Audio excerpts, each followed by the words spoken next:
मैं एक foreign exchange जा रहा हूँ यहाँ बेंगलोर में, और पाकिस्तान में डॉलर का रेट क्या है वो आपको मालूम है, इंडिया में डॉलर का रेट क्या है वो मैं आपको दिखाता हूँ। मैं आपके सामने डॉलर चेंज करवाता हूँ आज। एक्चुअली इंडिया जो है वो थोड़ी उसकी जो आबादी है और जो उसका स्केल है, उसकी मार्केट का स्केल है, वो पाकिस्तान से बहुत बड़ा है।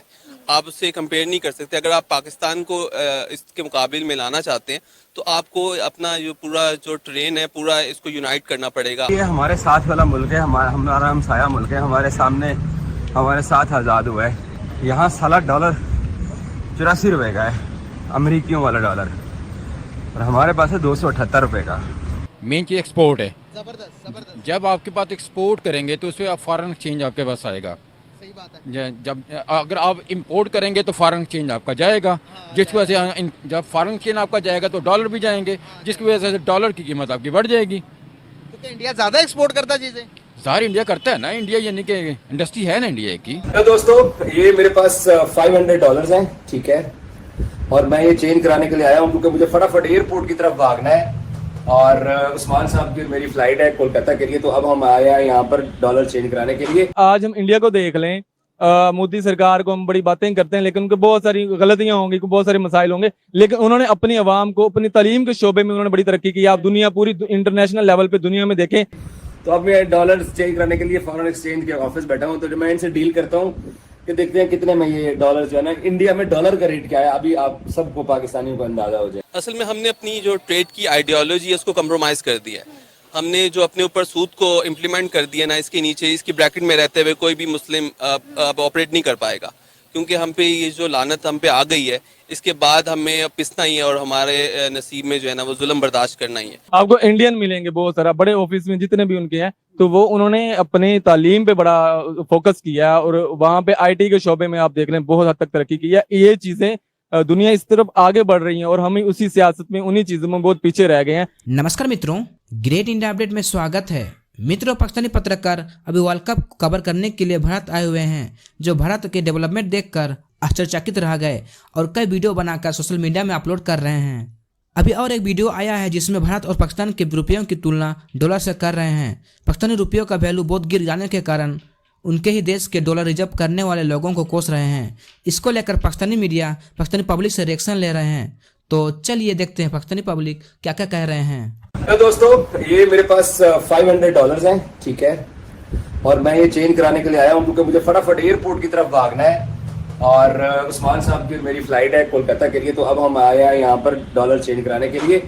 तो अब मैं डॉलर चेंज कराने के लिए फॉरेन एक्सचेंज के ऑफिस बैठा हूँ, तो जो मैं इनसे डील करता हूँ कि देखते हैं कितने में ये डॉलर जो है ना, इंडिया में डॉलर का रेट क्या है, अभी आप सबको पाकिस्तानियों को अंदाजा हो जाएगा।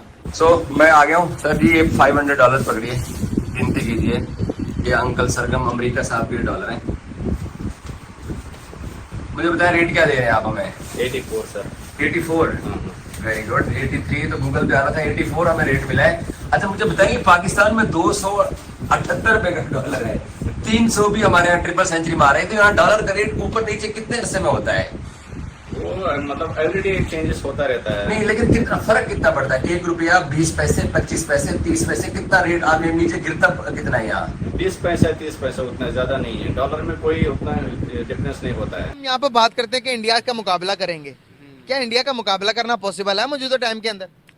नहीं, पॉसिबल तो है। हमारे पास अल्लाह का शुक्र है बहुत टैलेंटेड लोग मौजूद हैं। सिर्फ एक करप्शन का खात्मा, सिंसियरिटी का खात्मा, यहाँ पे किसी को मुकाबला इस सेंस में कर रहा हूँ, इकोनॉमी के लिहाज से मुकाबला हो सकता है। हाँ, मुकाबला हो सकता है, आप सिंसियर हो जाए। असल में हमने अपनी जो ट्रेड की आइडियोलॉजी है उसको कंप्रोमाइज़ कर दिया है। हमने जो अपने ऊपर सूद को इम्प्लीमेंट कर दिया ना, इसके नीचे इसकी ब्रैकेट में रहते हुए कोई भी मुस्लिम अब ऑपरेट नहीं कर पाएगा, क्योंकि हम पे ये जो लानत हम पे आ गई है, इसके बाद हमें अब पिसना ही है और हमारे नसीब में जो है ना वो जुल्म बर्दाश्त करना ही है। क्योंकि इसको जो अल्लाह और रसूल के खिलाफ जंग करार दिया गया है, उसकी एक रीज़न है क्योंकि अल्लाह के रसूल आपके गरीबों के राइट के लिए खड़े हुए थे, और अगर आपने उस चीज़ को कंप्रोमाइज़ कर दिया तो अब गरीबों के नसीब में सिर्फ पिसना और जुल्म बर्दाश्त करना ही होगा। कैसे अपनी करेंसी पर डॉलर के ओवरकम की हुई है? आपको क्या लगता है कि इंडिया की इतनी स्टेबिलिटी के पीछे क्या वजूहत हो सकती हैं? देखिए, वहाँ पे सिंपल सी बात है कि आप देखेंगे पॉलिटिकल स्टेबिलिटी वहाँ पे कितनी है। पाकिस्तान में क्या है, आए दिन तो आप हुकूमत चेंज करते हो और जो आता है उसको पता ही नहीं होता कि पॉलिसी क्या है आपकी। वो देखे ना कि उनकी मौशी पॉलिसी क्या है और आपकी क्या है। ठीक है, एक दिन बाद आपसे आज़ाद हुआ है, आप इंडिया का छोड़े आप चाइना को ले लें, चाइना का आप देखें कि उनका एक्सचेंज रेट क्या है डॉलर के साथ। ये करेंसी का डॉलर का कीमत नीचे आने पर इस इकोनॉमी को क्या क्या फर्क पड़ता है? क्या इस बारे में आपको इन्फॉर्मेशन है? जी बिल्कुल है। इसमें आप देखें कि जब आपकी करेंसी स्ट्रांग होती है तो आप, इसका मतलब है कि आप कम पैसों में ज़्यादा चीज़ें खरीद सकते हो। ठीक है, सिंपल यही है। सिंपल यही है कि आप एक्सपोर्ट कर रहे हो, इंपोर्ट कर रहे हो। अगर आप इंपोर्ट कर रहे हो तो जो चीज़ आपको $2 में मिलेगी आपको $1 में मिलेगी, आपकी करेंसी स्ट्रांग हो। इंडिया एक्सपोर्ट करता है और इसीलिए वो उसकी यानी कि डॉलर की डॉलर स्टेबल है। डबल स्टेबल है। अब क्या कहना चाहेंगे कि हमें कितना टाइम लगेगा इंडिया के बराबर पहुंचने में? ये जर्नलिस्ट तो कहते हैं कि इंडिया हमसे बहुत ज्यादा आगे निकल गया। यहाँ पर आप पाकिस्तानी ये समझते कि लड़ाई झगड़े, मुस्लिम हिंदू, ये वो चीजें, तो वो कहता कि ऐसा कोई चक्कर नहीं है। इन लोगों को तो सिर्फ ये पता कि अपनी डेवलपमेंट कैसे करनी है, आगे कैसे बढ़ना। 5वीं मईशत तो ये बन गए हैं, लेकिन अभी ये दूसरी तीसरी बनने की रेस में है। तो क्या कहना चाहेंगे, हम कब इस रेस में आएंगे और क्या ये जर्नलिस्ट जो कह रहे हैं सही कह रहे हैं? हम उस वक्त आएंगे जब हम एक कौम बनेंगे। जब तक हम एक कौम नहीं बन सकते उस वक्त हम कुछ भी नहीं कर सकते।